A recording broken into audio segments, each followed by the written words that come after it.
Well, I guess I'm sorry. I'm the reason why JDM cars are overinflated. But to fully understand what I'm talking about, we need to go all the way back to 2012. So here's how the story starts. Oh, let's get some background on this Destruction Derby compilation. So this whole story is about how this car ended up looking like this and why I'm responsible, or partly responsible, for the price of these cars going up. Before we arrived in Japan, here are some of the cars we purchased. So the car at the front is Chris's red R33 GDST. Behind that is my 180 SR20, and behind that is Antonio's JZX90 Cresta. Here's the crazy part. All these cars were under $4,000. I know the 180 cost $2,200. I'm pretty sure Chris's was around $3,200, $3,300, and Antonio's was around $4,000. And I know that the white SR20 180 cost $2,200. You did hear that right. $2,200 for an SR20 with an exhaust, coilovers, a two-way, bucket seats, and rims. So day one of Matsuri. We arrive at Ebisu Circuit. We pick our cars up from Power Vehicles. Our cars are pristine, and I don't have original photos, so you're going to have to believe me on this, but the cars were mint. We spend no more than 2 minutes looking at the cars. We jump in, start them, and do what everyone does when they first get to Ebisu. We went to school course and had already damaged the car. So at this moment right here, you can see I'm coming in pretty hard, flicking out pretty wide. So it's pretty inevitable what's going to happen here. Now, I do need to qualify this. This footage is quite literally 10 years old this year. So I just need to make sure that you're all aware that this footage is not the exact footage of the actual crash. That footage is long gone. This is a lap either before or after, and I'm not sure. Anyway, the long and the short of it is, the car hits the wall. I smashed the rear right hand side. So it's day 2 of Matsuri.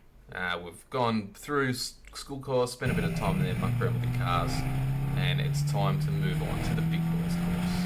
One which is about an intermediate level of skill, so at this point in time it is way out of reach for me.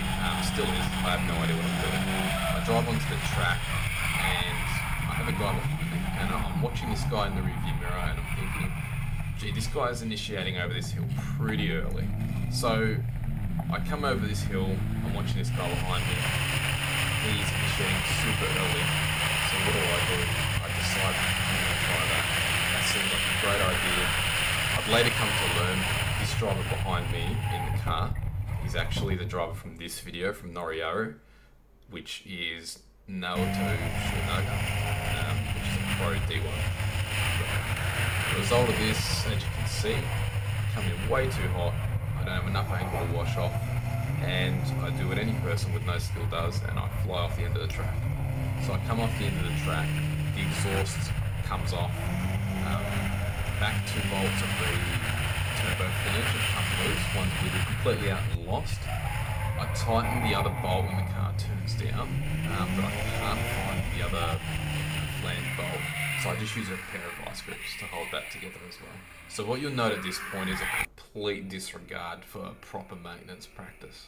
And this will be an ongoing theme through the entire video. So it's day 3 on Nishi circuit, which is a circuit only open during Matsuris. So I'm going down the straight and I'm following this Stick It Up sponsored S30. So I'm watching this initiation, he comes out wide, he goes right onto the line. He then carries the speed through the S's, and I go, mate, that is what I can do next. I'll just take a second to also mention that when I started this day, I'd done a quick check on the engine and the oil. The vice grips for my turbo were gone and we were leaking pretty bad out of the turbo gasket. So I'm coming down the straight now, as you can see. I've watched the car in front of me the previous lap, probably like a 300 horsepower SR back in the day, huge power. He's entered 50 meters before me at the corner before, and I'm thinking, I can do that. I've got a leaking turbo gasket, it's not a big deal, I'm pretty much an NA with low pop. So I enter the corner, as you can see here, and you know what, just watch what happens.